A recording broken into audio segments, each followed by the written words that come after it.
Buenas, buenas, ¿cómo están todos? Brian, bienvenido al podcast, un gusto tenerte acá. ¿Cómo fue tu día? ¿Qué tal, Juan? ¿Cómo están? ¿Cómo están todos? Bien, bien, día movidito, volvemos de post fin de semana largo, así que ya creo que para muchos tenemos mucha actividad al regresar, así que nada, adaptándonos. Gajes del oficio, dirían. Brian, sé que sos tucumano, pero me gustaría conocer tu historia, cómo empezaste en el mundo de la ciberseguridad. Por ahí me recuerdo unos mensajes que me habías enviado en LinkedIn hace ya varios años y me habías contado que vos también venías del norte, que la venías peleando de abajo, así que nada, quería conocer y empezar con tu historia más que nada para empezar con esta gran charla. Dale, sí, sí, soy norteño, toda mi familia es del norte, tanto del lado paterno como del lado materno. Ahí tengo una división entre Salta y Tucumán, así que me tocó vivir en las dos provincias, así que fui conociendo un poco de cada uno y también viviendo ambas culturas. En cuanto a mi historia, nada, vengo de una familia literalmente trabajadora full. Sí, sí, viví situaciones de la vida donde, como creo que muchos nos pasa de los que venimos de, ya sea del norte, del sur, sea que vienen de las provincias. Yo hoy en día vivo en Buenos Aires, pero nos toca, como quien dice, remar con dulce de leche. Tenemos historias parecidas, situaciones vividas muy similares, porque la realidad es que no es fácil tanto nuestro desarrollo en la niñez como el desarrollo profesional a la hora de tener que elegir alguna carrera, a la hora de tener que decir, bueno, qué trabajos consigo o buscar lo que a uno le gusta. Particularmente en lo personal, yo soy, a ver, mundo tecnología, ya desde chiquito estudié en una escuela técnica, así que ya estoy más o menos en contacto con ese mundo desde los 12 años. Soy técnico en electrónica y me fui formando. a- Esos fueron, creo, mis primeros contactos con la tecnología. Obviamente fui haciendo trabajos de todo tipo, porque la realidad es que trabajo desde los 10 años por cuestiones de la vida. Me ha tocado pasar por todo, pasar por una verdulería, por carnicería, por un almacén, cargar camiones, o sea, ser ayudante de un montón de cosas. Pero sí salí a buscar un poco esa vocación mía que dentro de lo que hoy trabajo y como muchos dicen, ¿no? Si uno puede trabajar en algo que le gusta, siente que no está trabajando. Y después, bueno, obviamente iremos hablando un poco de eso, pero bueno, hoy llegué al mundo de ciberseguridad. Como dije, tuve que venir a Buenos Aires, ya creo que hace 11 o 12 años que estoy en Buenos Aires. Me tocó un camino bastante difícil, bastante duro. Cuando llegué de Tucumán, en, en primera instancia, fue básicamente un día me levanté y dije, ah, bueno, me voy de Tucumán. O sea, dije, quiero buscar mi futuro. Yo sé que podría haber estudiado ingeniería en las universidades de Tucumán y demás, pero dije, no, yo quiero salir de acá, quiero buscar, tengo mucha ambición.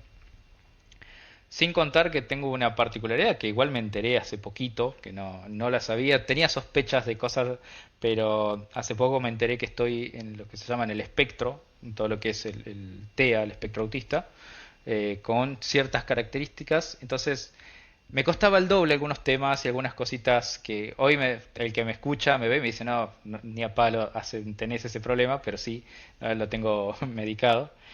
El, y nada, me tocó llegar a Buenos Aires, vine básicamente con el pasaje para venir, que me lo regaló ese jefe que tenía en ese momento, que estaba trabajando en todo lo que es paneles fotovoltaicos.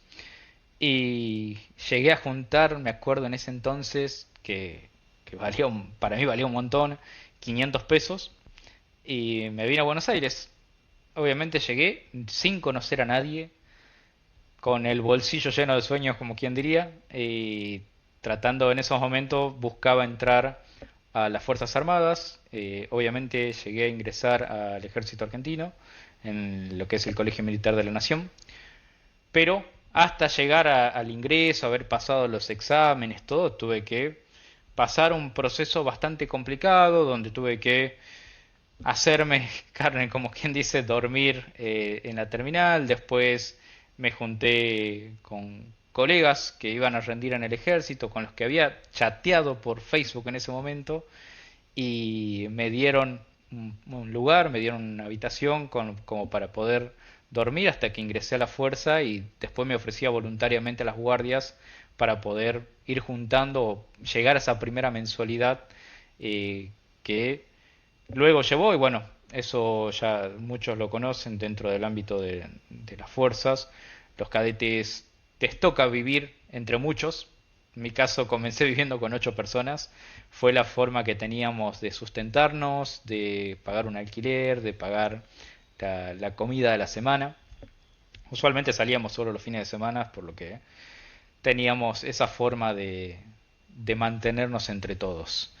Y nada, transcurrí un periodo en el ejército, después opté por ir a la que sería la Policía Federal y de ahí empecé a conocer el mundo de investigaciones. Una vez egresado, estuve en destinos de investigaciones. Sí, Perdón, Brian. sí.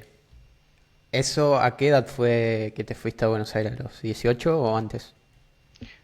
A Buenos Aires vine a los 20 porque a los 18 estaba haciendo una academia de preparación para las fuerzas. A los 20, ok. Sí, Dale, continúa así nomás. que Perdón que te... no, no, no. Está perfecto. Hoy tengo 33, así que ya es como que pasaron sus añitos, parece ayer, pero pasaron sus periodos. Pero nada, como decía, después de esto me fui a la policía y ahí empecé a estudiar el mundo de investigación y es como que eso me fue atrayendo para decir a dónde estás hoy. Resumiendo ya mi mundo de hoy, hoy me dedico a la ciberseguridad, específicamente a una área en particular que se llama ciberinteligencia y tengo mi propio emprendimiento donde hago el mundo emprendedor con como cofundador de una startup. Estoy como fundador de un proyecto que seguramente después te cuente para la gente y a su vez también trabajando en relación de dependencia para una entidad financiera.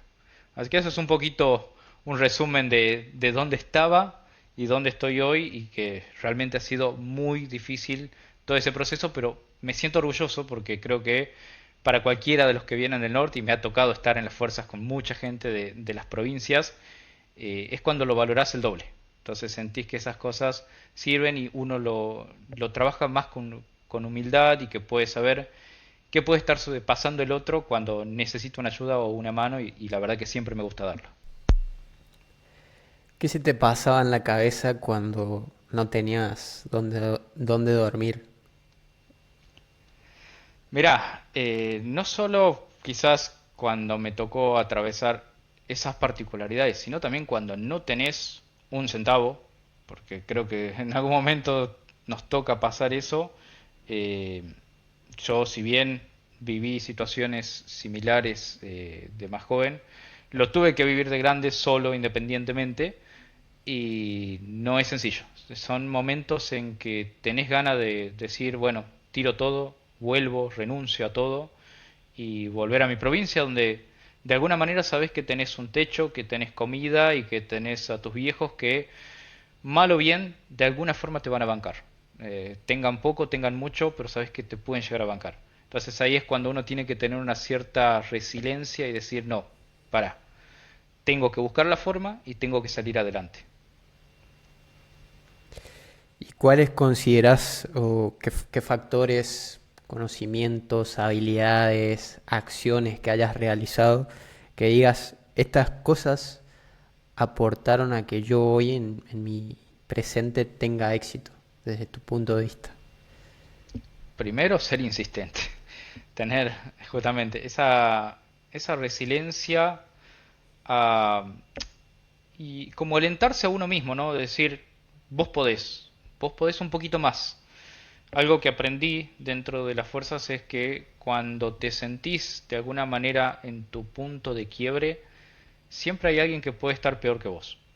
Entonces, son segundos en los que vos tenés que decir, podés seguir adelante, seguir intentándolo y obviamente que no es sencillo, lleva mucho trabajo mental porque uno en esos momentos de quiebre realmente quiere tirar todo y quiere dejar las cosas que está haciendo porque decís, quiero irme a mi zona de confort, porque en ese momento no estás bajo un confort, estás pasándola mal y yo creo que eso fue, o por lo menos lo que planteo como una clave del éxito de las cosas que fui consiguiendo a lo largo del tiempo, de no rendirme, de decir, hoy puedo un poquito más, hoy voy a intentar algo más, voy a probar algo diferente, algo me tiene que resultar.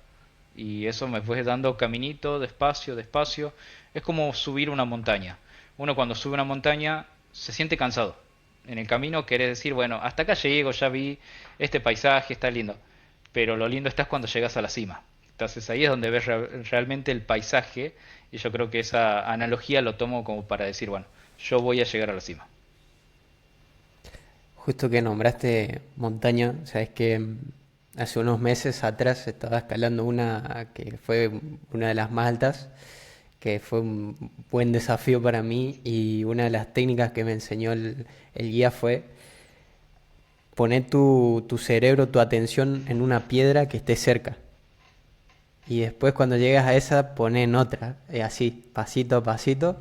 O sea, una que esté a, no sé, 20 metros. Después la otra que esté a 20 metros. Porque si te pones a pensar en cuánto te falta para llegar al final, es como, no, todo eso tengo que subir. Entonces, nada, la tiré ahí un tip que aprendí la otra vez. Pero volviendo a tu historia, Brian, la verdad que nada, mucha resiliencia, mucha perseverancia. Siento que sos un tipazo que realmente se merece todo lo que tiene hoy en día. Así que felicidades por eso. Y ahora me gustaría más pasar a tu fuerte que es la ciberinteligencia. ¿Cómo definirías todo lo que es ciberinteligencia, investigación digital, las ramas? Bien, a ver si lo tuviera que explicar para, para que lo entienda cualquiera al tema de ciberinteligencia, básicamente hacemos recolección, análisis e interpretación de la información. Y cuando hablo de información tenemos de todo tipo de cosas. Realmente tenemos hoy el mundo es el mundo de datos, entonces tenemos información entrando por todos lados. Bueno, recopilar todo eso y poder trabajarlo para poder interpretar, y en este caso particular, cuando hablamos del mundo ciber, yo trato de predecir las acciones que van a cometer los actores. Actores, hago mención, ya sea actores maliciosos, actores buenos, pero actores al fin, donde van a cometer algún tipo de actividad dentro del ciberespacio y nosotros nos podemos anticipar con la ciberinteligencia. Entonces, esto es lo que a mí me permite esta disciplina trabajarlo. Obviamente después entran conceptos mucho más técnicos como qué es la inteligencia de amenaza cibernética, en qué se diferencian. A simples rasgos es entender que todos estos datos, y cuando hablo de datos de todo el mundo, puede ser que proviene del ciberespacio como puede provenir de afuera. Los ejemplos que tenemos hoy es lo que está pasando en el mundo, lo que está pasando con las guerras, lo que vemos en las noticias, la información que se mueve en los medios, son información que va nutriendo y que pueden terminar en acciones estratégicas que tenemos que tomar. Entonces, esa interpretación de la información yo siempre digo, tiene que entenderlo mi abuela y mi sobrino. O sea, yo si desarrollo un informe o desarrollo algún artículo, tiene que ser entendible por todos, porque si no, no lo estamos sabiendo comunicar. Y porque del otro lado toman decisiones. Y ahí viene también, yo hoy trabajo específicamente en inteligencia aplicada al ciberespacio y aplicada a ciberfraudes. O sea, algo que está pasando en todo el ecosistema, la cantidad de fraudes digitales que está habiendo con todas las personas es impresionante en todo el mundo y que se va acrecentando por el uso de las nuevas tecnologías, por todo lo emergente que va surgiendo. Entonces va tomando más y más relevancia el tema de tener un conocimiento anticipado de las cosas. Algo que me gusta mencionar, y esto va un poco más orientado a la parte un poquito más técnica, entre comillas, que es en la ciberseguridad, mayormente, ¿cuál era nuestro foco? Ser reactivos. O sea, uno ataca y el otro, una vez que se atacó, reacciona. Entonces, la ciberinteligencia busca anticiparse para prevenir. Si yo sé cuáles pueden ser las motivaciones o las acciones que va a realizar ese actor, yo puedo mejorar mis defensas o puedo mejorar a los equipos que se encargan de hacer las pruebas, como un equipo de Red Team, y hacer que vayamos probando cosas antes que lo hagan los actores. Entonces, de esa manera vas teniendo una defensa mucho más proactiva. Y después hay conceptos, obviamente, ya de hablar de pasar de reactivo a proactivo. Después, con el uso de los datos, el machine learning, pasamos a predictivo. Y ya con el tema de las automatizaciones, la IA y demás, pasamos a una ciberinteligencia autónoma, donde ya hablamos de otros conceptos totalmente distintos. Pero bueno, no me quiero ir por las ramas porque a mí me apasiona mucho esto y puedo estar, digamos, dando toda una clase de ciberinteligencia. Perdón mi ignorancia, Brian, ahí, pero ¿qué tipo de puestos hay relacionados a ciberinteligencia? ¿Cómo son los nombres que se encuentran en empleos de LinkedIn, por ejemplo? Bien, tenés una excelente pregunta porque, nada, por un lado, veo que todavía hay mucha confusión cuando se tiene que definir el rol de ciberinteligencia, sobre todo en LATAM, porque sí es obviamente está más desarrollado en Estados Unidos, en Europa, pero en LATAM es como que todavía mezclamos varios puestos y a su vez dentro de esta especialidad existen unas pequeñas subramas. Primero te cuento cómo lo tomo a partir de cómo lo trabaja, por ejemplo, la Unión Europea en temas de ciberseguridad. Y después te lo traspolo a lo que yo estoy viendo hoy, o por lo menos las ofertas laborales, cómo me llegan a mí. En Europa, básicamente, las grandes empresas dividen al perfil de ciberinteligencia en tres campos, así similar al SOC, que tenemos el N1, N2 y N3. Bueno, acá tenemos exactamente lo mismo, pero ¿en qué se diferencia cada uno? El analista de tipo N1 se especializa en el desarrollo de informes y toda la parte analítica. Es el que busca pensar y analizar, donde tiene su fuerte en esas habilidades blandas. Entonces es el que desarrolla mejores informes. Muchos de los informes que vemos hoy de los grandes proveedores de servicio que te analizan las cosas es porque está hecho por un analista de tipo N1. El analista de tipo N2 lo que hace es recopilar la información. Suelen estar especializados más en cuestiones técnicas, donde entienden un poquito más de pentesting, donde entienden de cómo scrapear mejor la información, tienen conocimientos de desarrollo, saben un poco de temas de Python, saben de automatizaciones con inteligencia artificial, y ello le permite ir generando tecnologías para recopilar esos datos que están almacenados en distintos lugares, orquestarlos y proporcionarle al N1 esa información. Y el N3 es aquel que tiene conocimientos comerciales, que tiene la capacidad de traducir entre un cliente y la empresa proveedora la información a través de los técnicos. Tiene que ser ese medio en el central que permite comunicarse con el cliente sin irnos al campo técnico. Entonces, son esos tres que tenemos. Ahora, ¿qué estoy viendo yo en Latam, o por lo menos las ofertas que me llegan? Que se genera mucha confusión. Sobre todo, por ejemplo, con el puesto del SOC. A ver, un analista de SOC tiene que tener conocimientos de inteligencia de amenazas, sí. Ahora, no significa que ese analista SOC sea un analista de ciberinteligencia. La ciberinteligencia es muy recomendado tenerlo de manera neutral. Yo lo he trabajado dentro de un equipo de CSIRT y ahí es donde empezamos a ver esa necesidad de que tiene que ser neutral. ¿Qué sucede si soy un analista SOC y entro en un incidente? Yo voy a tener que salir corriendo básicamente a responder ese incidente, mientras que el analista de inteligencia que esté separado en un área distintiva va a tener el tiempo de investigar bien y no tiene que salir a prenderse fuego, porque para eso están los equipos de respuestas a incidentes y los equipos de SOC. Entonces al analista de inteligencia le permite desarrollar bien los informes, entender el qué, el por qué, el cómo, el cuándo, y ir ampliando esa investigación. O sea, se especializa mucho en el campo investigativo, pero no dejamos de tener estos dos roles que es uno, yo les suelo decir, el Technical Cyber Threat Intelligence y el Intelligence Analyst, que son las posiciones que podés encontrar afuera, hablando de empresas que se dedican a esto como Flashpoint, Record the Future y demás. Y ahí mi consejo para aquellos que les interese un poquito este campo, salgan a buscar a las empresas que saben que son las más grandes de este campo y vayan a ver sus trabajos. Y ahí van a ver cómo los diferencian al que se dedica al análisis, que lo suelen tomar como un analista de inteligencia, versus el que hace la parte técnica, que ahí lo buscan como Cyber Threat Intelligence. Brian, ¿y hay alguna plataforma donde se pueda estudiar estos conceptos? Hoy carreras no tenemos, plataformas sí. eh, ya está habiendo un poquito más de certificaciones, ya se puede encontrar más cursos.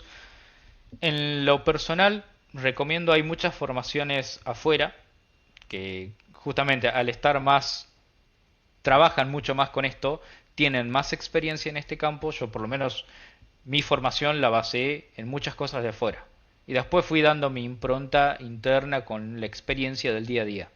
Pero, por ejemplo, hay certificaciones de Threat Intelligence donde se van haciendo cursos. España tiene muchísimas cosas y si hablan inglés, mejor todavía porque en Estados Unidos está lleno de formaciones y se puede encontrar formación gratuita. Obviamente toda en inglés. Si, o sea, si tienen problema con el idioma, bueno, recomiendo que busquen formaciones en España que van a encontrar bastante. Y después cada uno tiene que ir adaptando las cosas al contexto de la realidad de amenazas de la TAM. Que eso también, eso podemos hablarlo aparte. Lo que yo veo, digamos, como deficiencia de las empresas proveedoras hoy en día que no conocen el mercado de amenazas latinoamericano, porque es totalmente diferente. Entonces, si no conoces el concepto criminal o el concepto de actores que pueden estar sucediendo en la TAM, se vuelve, digamos, ahí complicado monitorearlos. O sea que si quieren empezar en este mundo van a tener que ir a tu LinkedIn y hablarte de Brian. Sí, sí, Concentrarte sí. ahí.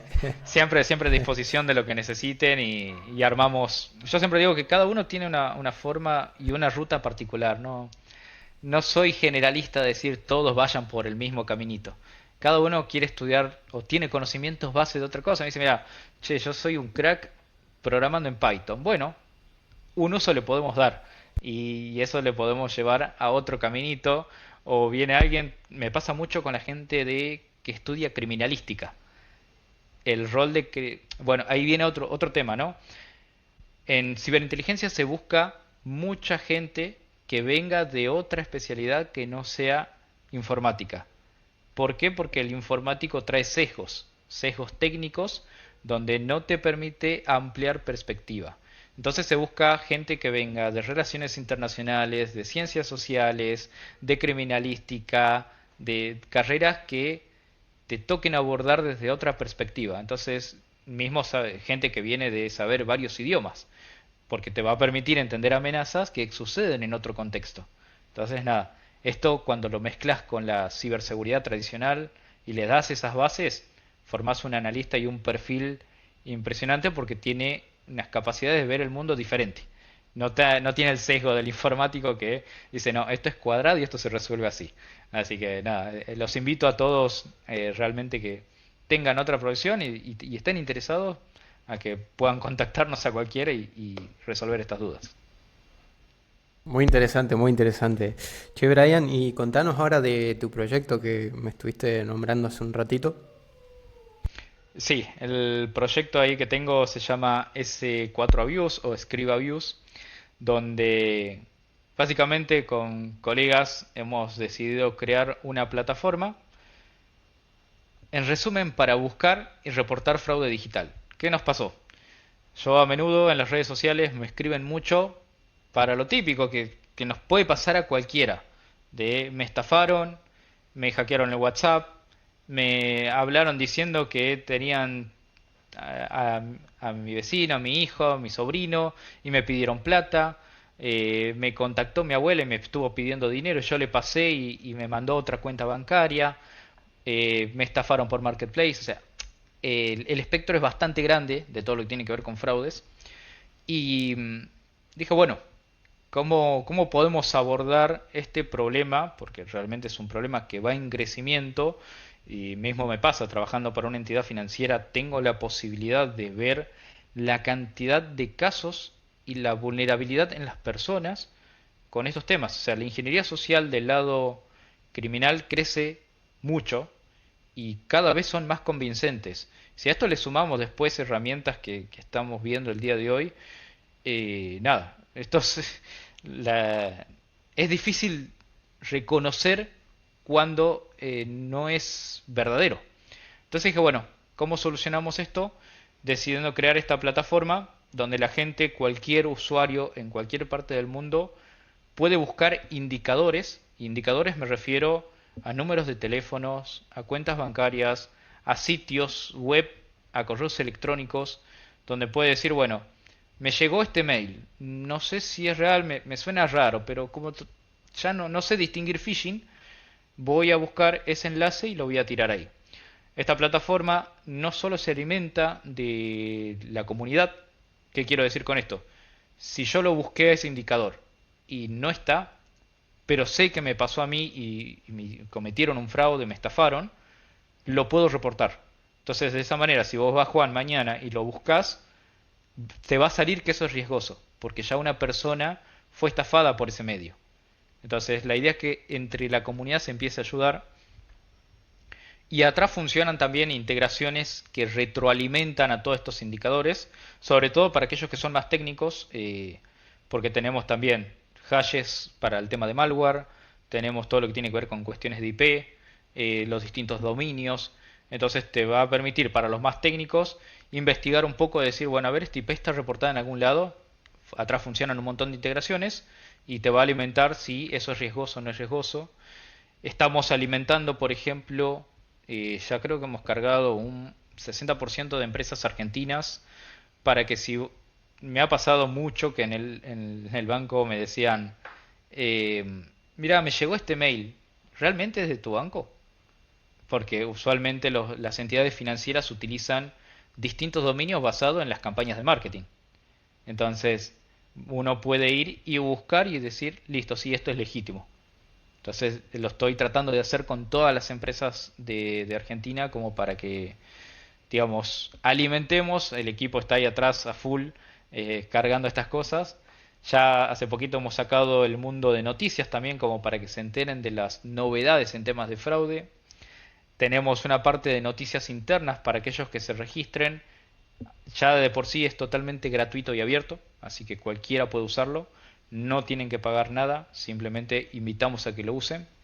Y acá nada, uno de los fundadores, así también para que tengan un poco de confianza de que no es una plataforma que los va a estafar.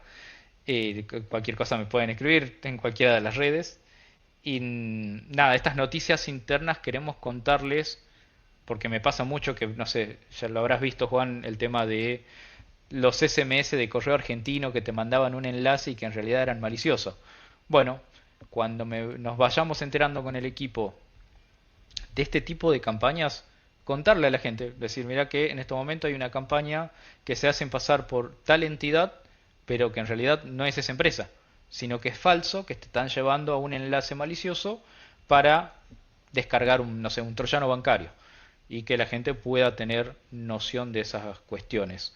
Ahora, y ahí te lo cuento como novedad porque va a salir justamente esta semana, estamos creando un directorio nacional y planeamos que sea para todos los países de dónde hacer las denuncias. He recibido muchísimas búsquedas de las personas diciéndome, me cometieron un delito digital, ¿dónde lo denuncio? Vivo en tal provincia. Y justamente el que está en Buenos Aires sabe dónde denunciar, pero el que vive en Chaco, el que vive en Formosa, no sabe dónde ir. Entonces, la idea de este directorio es facilitar número de teléfono, facilitar mail de contacto, facilitar sitios web si tienen para formulario de denuncia.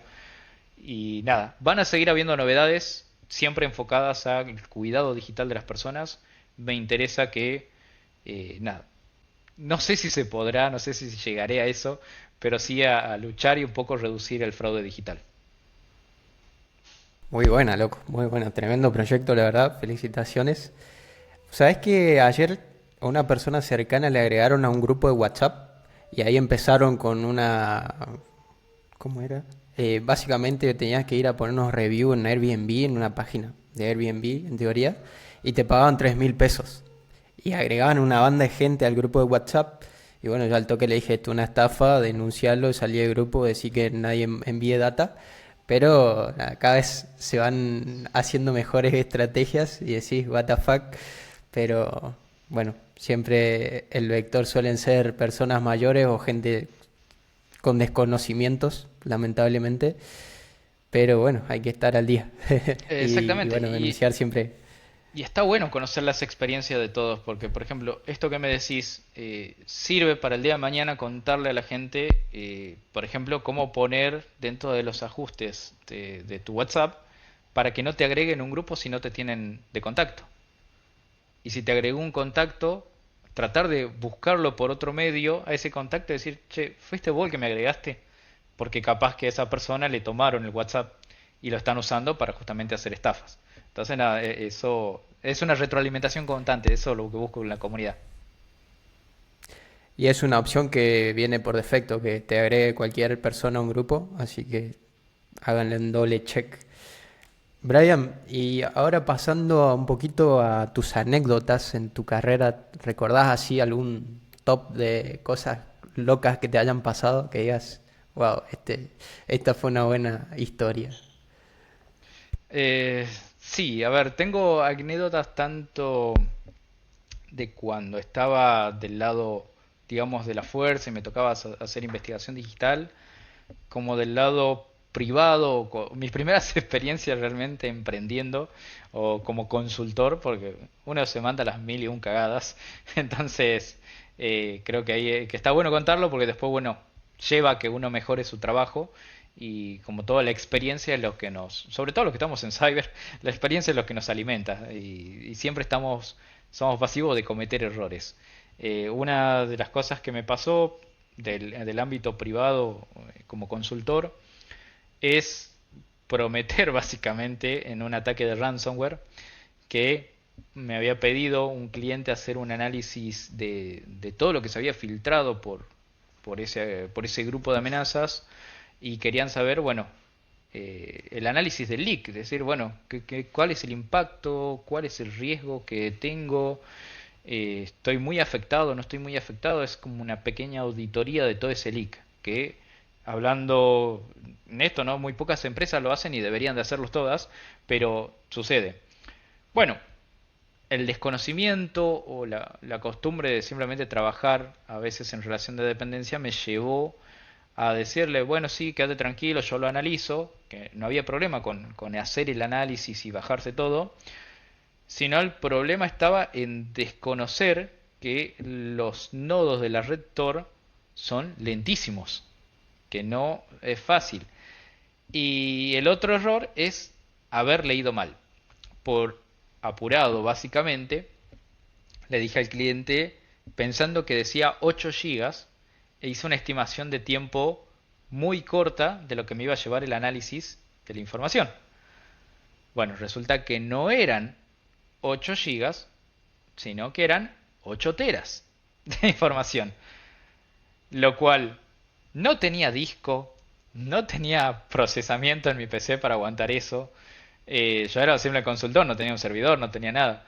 Y descargarme toda esa información, nada, tuve que salir corriendo porque ya había hecho la promesa, sin contar que había pasado un presupuesto basado en 8 GB y no le podía decir al cliente, che, lo que me estás pidiendo analizar es, necesitaría todo un equipo. Y nada, este análisis me llevó un mes entero, tanto entre descargas en paralelo con 3 computadoras y conectándole discos que tuve que salir a comprar y después procesar todo eso. Obviamente que uno utiliza automatizaciones, utiliza scripts y va cruzando la data para buscar palabras claves y demás, pero realmente terminé en un mes que dormía como mucho 2 o 3 horas por día para... Era un zombie, básicamente, pero trataba de llegar con lo que había prometido al cliente. Entonces, nada, es una anécdota que me quedó. Dije, bueno, La próxima, esto me queda como experiencia a ver realmente qué tenían y entender que los nodos de Tor son un dolor de cabeza. Y acá viene un principio, pues yo tuve un sesgo, es un sesgo que pueden tener los analistas, de anticiparme a decir algo sin haber analizado la información, que cada actor se comporta distinto. Cada grupo de ransomware opera diferente y donde lo tienen alojada esa información dentro de esos blogs son en distintos lugares. Entonces cada uno te permite una forma, por ejemplo, hay actores que te permiten descargar archivo por archivo, otro que te dan un file tree como para ver qué tiene todo ese leak, otro que te dicen te descargas todo junto si querés ver la información, y casos como el que me había tocado a mí, me lo había dividido en 313 partes, que si yo no descargaba alguna de las partes no podía abrir la otra. Entonces, cada uno tiene su metodología, su modus operandi, y ahí es donde empieza el estudio de cada uno de estos actores, que es parte de la disciplina de la ciberinteligencia.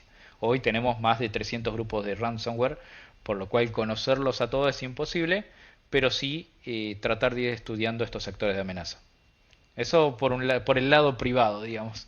Después del lado, digamos, un poco más de fuerza, eh, de alguna manera es una anécdota linda, el final, ¿no?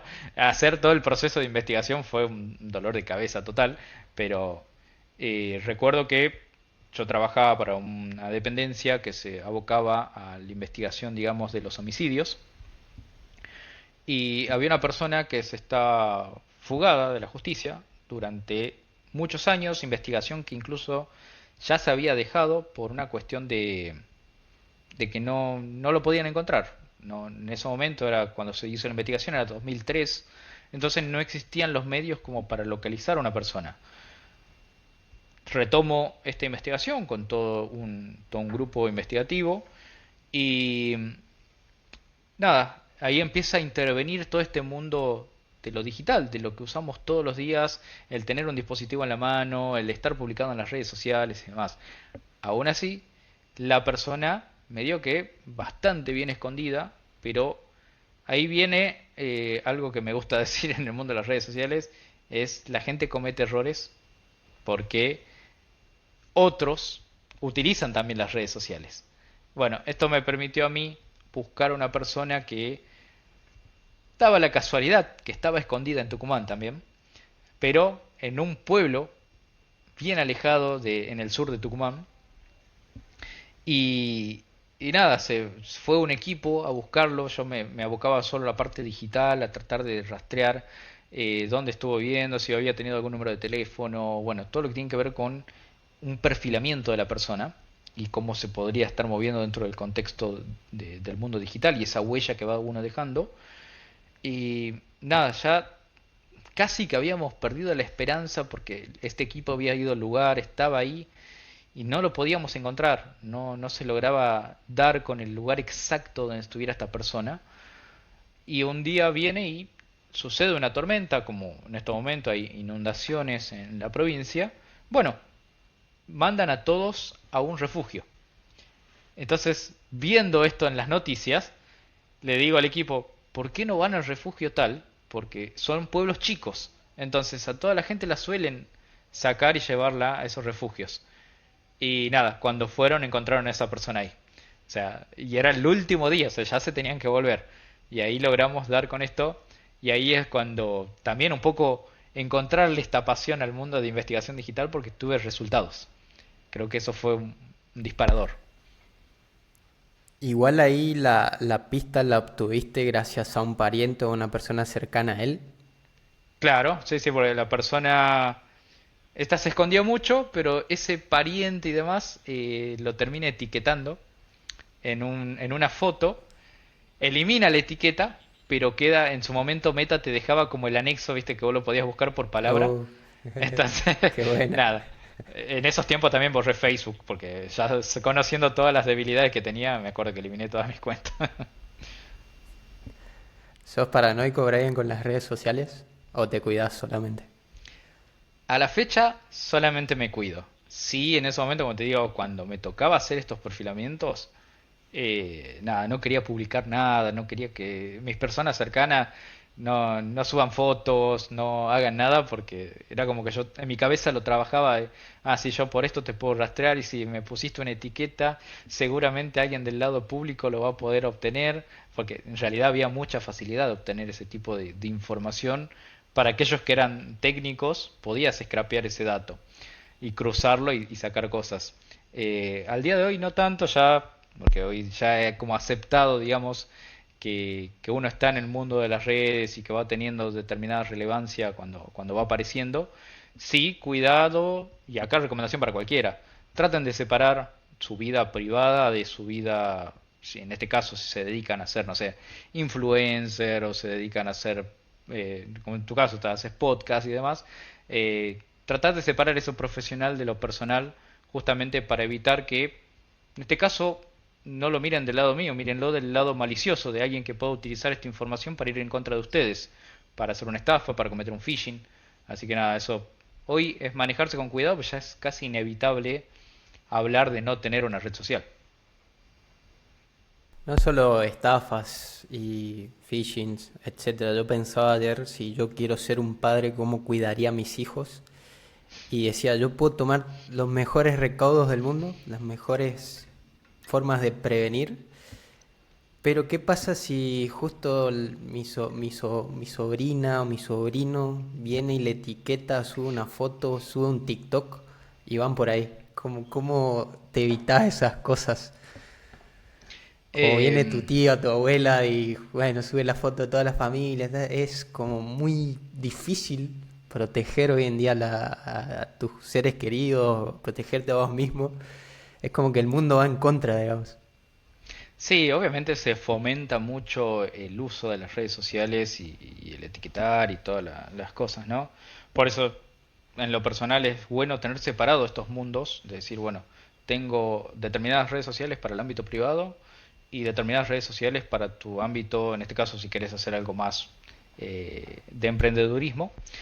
Y, un, y ahí tomo lo que mencionas, no solo del lado de, por ahí los chicos te pueden llegar a etiquetar a vos, porque ahí uno tiene que también dar lo que sería la conciencia digital a los niños, niñas y adolescentes, porque realmente hoy uno ve a los chicos y literalmente tienen el dispositivo en la mano y están pegados a eso. Nosotros somos un mix porque venimos del ámbito no tecnológico y migramos al mundo tecnológico, por lo cual nos tocó vivir las dos cosas, pero los chicos de hoy están con la pantalla en la mano. Entonces, es enseñarles los riesgos, explicarles qué puede pasar. Me ha tocado trabajar un tiempo en todo lo que es niñez y ir a las escuelas y conversar con ellos. Y uno habla de tener un perfil de una red social, los chicos tienen tres, cuatro perfiles y deciden a quién mostrarle. Y me pasaba, iba a la escuela y los adolescentes me decían, no, esta cuenta la tengo pública, esta cuenta la tengo para que lo vean mis padres, esta cuenta para que la vean mis amigos, y así sucesivamente. Entonces amplía el espectro de superficie, digamos, de ataque. Y después tener la otra versión, el padre mega orgulloso con sus hijos, con sus sobrinos, con sus nietos, que publican fotos constantemente, públicamente, dejando datos de ese menor. Que eso se conoce como sharenting, pero nada, ahí es, a ver, no les digo, no es prohibirles, porque no puede venir a prohibirles nada, sino que tengan mucho cuidado, porque las fotos dejan mucha información. Como por ejemplo en un espejo se puede ver en la dirección en la que está, o una intersección en una esquina que figura, si van a la escuela, a qué escuela van, por el horario en el que publican pueden ver si va el turno mañana, si va el turno tarde. Existen delitos como el grooming que se alimenta de esta información y empiezan a hacer esta investigación digital desde el lado malo para poder cometer algún tipo de acción delictiva. Entonces, nada, ahí tenemos que cuidarnos de ambas partes. Vamos a la parte pochoclera, diría Miguel Granados. Brian, explícame para que entiendan mi abuela, que es la Deep Web, la Dark Web y todos esos temas. Bien, ahí es difícil, obviamente, bajarlo a conceptos muy fáciles, pero si hablamos del Internet que usamos todos, básicamente eso es la Surface Web, o la Clear Web, si quieren ponerle otro término, pero es la web superficial, es lo que usamos todo, lo que tenemos acceso todo, lo que buscamos, está indexado en Internet y podemos acceder. Si podemos buscarlo, porque puede estar indexado, pero no podemos acceder, como por ejemplo nuestro correo electrónico, donde nos pide un inicio de sesión, nos pide un usuario y una contraseña, estamos hablando de la Deep Web. ¿Qué quiere decir esto? O sea, es información que puede estar indexada, pero que no es de fácil acceso para cualquiera, no es que está público para todo el mundo. Ahora, el mundo de la Dark Web, que todos lo asocian que es con todo lo malo, no necesariamente, si bien obviamente suceden muchas acciones delictivas dentro de esta web oscura, básicamente es una web que opera dentro de lo que se llaman darknets, que son unas redes, para los técnicos, de la red, una de ellas es la red Tor, por ejemplo, existen varias, eh, donde adentro de esto nos permite hacer conexiones en una web profunda, donde usualmente había nacido para entornos de inteligencia militar, había nacido para periodistas, y después, por ese anonimato que tiene este tipo de redes, se empezó a utilizar para cuestiones criminales, criminal de todo tipo. Entonces, nada, eso es un poquito los conceptos como para que tengan así rápidamente. eh, y como les digo, no todo lo malo pasa en la dark web. Créanme que pasan muchas cosas por la parte superficial. Está al alcance de la mano de todos y por lo cual es un riesgo para los que buscan información como para también estar al alcance de la mano el delito. Brian, y en tu caso, por ejemplo, en tu profesión, ¿cómo buscas información cuando tenés que hacer un proyecto? Eh, a ver, yo utilizo todas las fuentes. Me toca navegar por todos los tipos de fuentes, ya sea fuentes públicas, fuentes privadas, fuentes mixtas, dark web, clear web. Como le digo, la mayoría de los delitos hoy suceden en redes totalmente accesibles. Entonces, ya basado en un entrenamiento, digamos, de años dedicándome a esto, eh, utilizo palabras claves, utilizo métodos de buscar, como por ejemplo los operadores DORCs, que antes le llamábamos el Google Hacking, nos permite hacer mejores búsquedas y hoy, bueno, hoy tenemos al alcance de la mano mucha tecnología emergente como el tema de inteligencia artificial, que para aquel que no tiene un conocimiento técnico puede desarrollar un script, puede scrapear cosas, puede parsear información y con eso vas eh, limpiando estos datos, porque antes era más sencillo, antes vos buscabas determinada información y no tenías tantos resultados. Hoy tirás una búsqueda de algo en particular, sobre todo en temas de fraudes, y es un mundo de datos que tenés que limpiar, porque tenés a su vez mucha basura que te puede hacer ruido y que te puede afectar tus investigaciones, te pueden causar algún tipo de sesgo. Y ahí que mencionaste inteligencia artificial, cómo hoy los cibercriminales están usando la IA para sus ataques, para sus campañas. Ahí yo siempre digo, ¿no? Así como para nosotros la inteligencia artificial aceleró cuestiones técnicas, aceleró y evolucionó un montón de factores emergentes, la IA acelera también el ciberdelito, porque lo utilizan los cibercriminales y ellos no tienen restricción. Entonces, ellos van y empiezan a utilizarla y empiezan a buscarle la vuelta y hoy existen un montón de delitos relacionados a la inteligencia artificial como el uso de los prompt injection, por ejemplo, para darle falsas instrucciones a los LLM, el tema de buscar vulnerabilidades en toda la cadena de suministro de una inteligencia artificial, porque hoy estamos todo con el auge de yo quiero incorporar inteligencia artificial a mi empresa, metelo como sea, yo quiero tener el copilot del ChatGPT, lo que venga, pero nos olvidamos de la seguridad. Entonces empezamos a generar una cadena de suministro de vulnerabilidades que no se parcharon del principio y acá de lo básico, los datos. Si yo inyecto datos infectados, el resultado va a ser análisis totalmente infectados que van a perjudicar a una organización. Nada, todo el mundo de EI Security y yo estoy tratando de abordar un concepto que le llamo EI Intelligence, que tiene que ver con estudiar a los actores que utilizan la inteligencia artificial para cometer ciberdelitos y fraudes, donde analizo no solo el modus operandi, por ejemplo, el desarrollo de aplicaciones como FraudGPT, AbleGPT, que les permite crear campañas de phishing.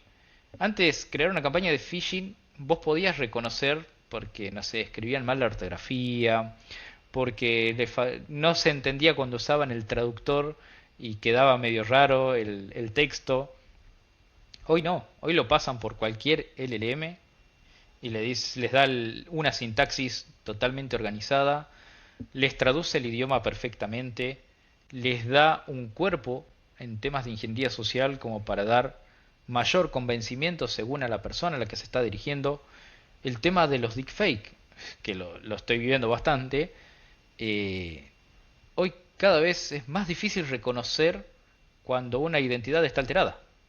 Y veo distintas organizaciones en el mundo a los cuales ya les superaron el sistema biométrico, porque no tienen sistemas de biometría robustos y hoy hacer un swap de un rostro es muy sencillo. Y lo buscas, es más, te buscas dos o tres reels en Instagram y el resto del algoritmo hace el trabajo.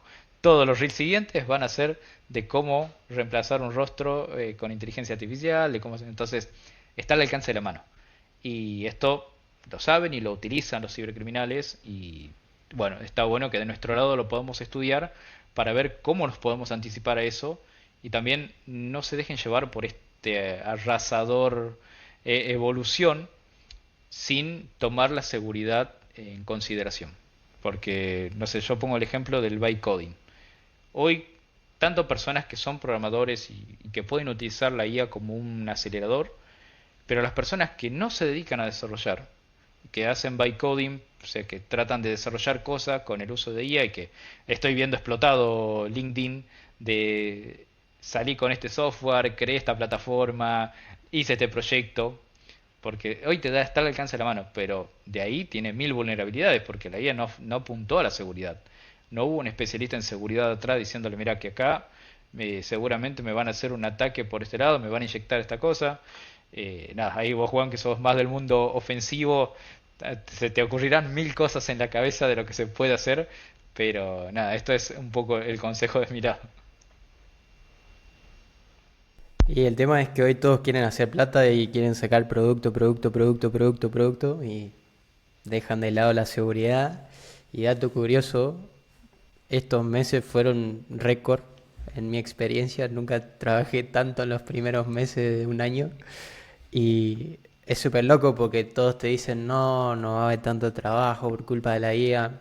Quizás algunas posiciones vayan desapareciendo y se suba la vara del junior, que se adapte a usar más la IA, otras herramientas. Ya el junior de antes no es el junior de ahora. Entonces, obviamente se le va a requerir más habilidades, pero trabajo va a seguir habiendo. Hay que adaptarse a los cambios y bueno, usar la IA a nuestro favor y con mucho cuidado, como vos decías, Brian. Y me gustaría cerrar esta charla, Brian, a- dejando un consejo, algo que le quieras decir al Brian cuando tenía 18 años, al Juan que tenía 16 y estaba súper perdido en Chaco, que no conocía a nadie, que estaba ahí solo, que no tenía nadie ahí que sea su caminito. ¿Qué le dirías a esa persona? Bueno, por un lado ahí mencionaste una palabra en particular, ¿no? El estar solo.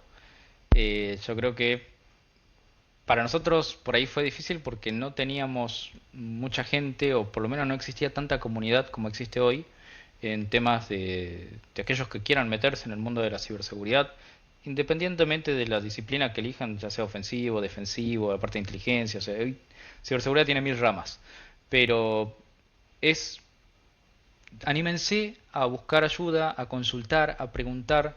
A mí siempre me enseñaron que ninguna pregunta es tonta. Entonces, no tengan miedo de escribir a los que están en la comunidad de cyber. Obviamente se van a encontrar con gente que está más predispuesta a ayudar versus otros que no. Pero aquellos que les den una respuesta van a tratar de ayudarlos. Obviamente, que como menciona Juan, hay una evolución del junior donde tiene que tener otras capacidades, donde tiene que abordar las cosas de otra manera, como fue nuestra etapa de juniors en ciberseguridad, pero aprovechen esas herramientas y aprovechen a generar comunidades. Yo lo veo cuando voy a la ECO, por ejemplo, que llegan y no conocen a nadie, no saben, pero a medida que se van metiendo a las charlas, se van encontrando con estas comunidades, se meten, escuchan las charlas. Hoy tienen al alcance de la mano tantas herramientas, o sea, entran a YouTube, buscan gente que hable de ciberseguridad y existen muchas personas, o sea, mismo ahí Juan, escúchenlo, escuchen los podcasts, escuchen la experiencia de cada uno, vayan armando su networking de estas personas que se acercan al podcast o de los que se acercan a streamings o podcasts de otras personas y vayan contactando, creen su perfil de LinkedIn, búsquenlos en las redes sociales, bueno, alguno va a responder y les va a ir dando consejos para ayudarlos a ustedes. No se queden solos, no quieran pelearla solo porque nada, es un camino bastante sinuoso, difícil y nada, no les recomiendo, digamos, atravesar lo que por ahí nos tocó a nosotros. Hoy tienen más facilidades y están más que invitados a buscarnos. Tremendos tips, Brian. Muchas gracias. Yo ahí añadiría tres cosas. Filtren, Adelante. enfoquen y accionen. Filtren la información que van a consumir porque hay mucho contenido. Mucho. Enfoquen, hagan foco en el estudio, dedíquenle muchas horas y accionen. Pasen a la acción porque de nada le va a servir tener conocimiento, pero si no buscan su primer trabajo, no generan un buen contacto, van a quedar ahí, van a estar años, años, años y nunca van a avanzar. Así que accionen. Brian, un gustazo haber hablado con vos, loco. La verdad que la pasé bomba. Un placer haberte tenido acá. Y bueno, espero que vos también lo hayas disfrutado. Y bueno, ojalá podamos tener otra segunda charla. No, por favor, disfrutarlo desde mi lado. Siempre encantado de poder participar y nada, como le digo, estamos todos en comunidad y la verdad que quedo a disposición, tanto para vos, Juan, como para cualquiera que necesite colaboración y entender un poco más. Yo me dedico a la parte de ciberinteligencia y ciberfraudes y estoy totalmente abierto a responder preguntas, pero si tienen dudas de otras cosas, si no lo sé yo, seguramente algún colega lo sabe, así que nos ponemos ahí a hacer contactos. Así que muchas Muchas gracias, Juan. gracias, Brian. Abrazo grande. Un abrazo.